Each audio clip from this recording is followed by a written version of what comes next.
so we're finally done building our workshop. Now we need to look for our base. So at the bottom left, we look for the market panel.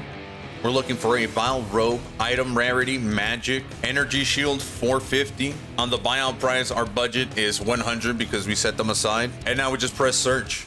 Now we have our bases. Now you can pick and choose based on which one sells for the least. For our budget, we can only get about 457 and there are 30 results. For us, we're gonna get this one because it has Chaos resistance. So this is a pretty good base in my opinion.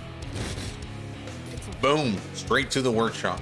Now we have the base on the workshop. We activate the Omen of Amaganag and Coronation. Perfect Regal Orb. What this Omen does is it will tell the Regal Orb to add a modifier of the same type as an existing modifier on the item. And in this instance, we are hoping that it picks up on the energy shield. So we grab that. We were hoping to get a prefix. So now because it hit a suffix, it makes the craft a little bit more expensive because now you're going to have to ring in the Omen of Homogenizing Exaltation, which is a little bit expensive. These omens have been increasing in price recently. If you hit a suffix, you can either choose to restart or keep going with a Homogenizing Exaltation Orb. So we're going to activate that, and we're also going to activate the Omen of Sinistral Exaltation, which will tell our Exalted Orb to only add prefix modifiers. And hopefully we get increased energy, which we do. We hit a tier 3 increased maximum energy shield. And then after that, we activate the Omen of Sinistral Necromancy so that when we desecrate, it only adds prefix modifiers. Now we take our Preserved Grip and we just hit our item.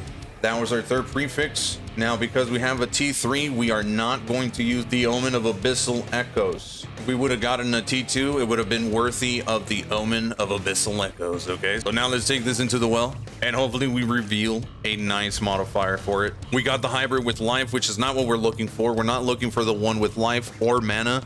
The one we're looking for is the hybrid that increases energy shield, and it also gives you flat energy shield. That is the best one that you can get. However, because this is the only option that we got, we're going to go with that one and tell Hinobashi to go grab our item. And there we go. Now we just take our item back to the workshop. So now we got to give it our last suffix, and what we're hoping for is a third resistance here. We're going to deactivate the Omen of Sinistral Exaltation in order to be able to use our Greater Exalted Orb and hope for a third resistance. We got Stun Threshold. And now this is our current item. We'll take our armor scraps and increase the quality all the way up to 20. Add our sockets. We'll add our greater iron runes. And then the last and final step, the Omen of Corruption. We're going for that sweet third juicy socket, which we miss, and it bricks our item.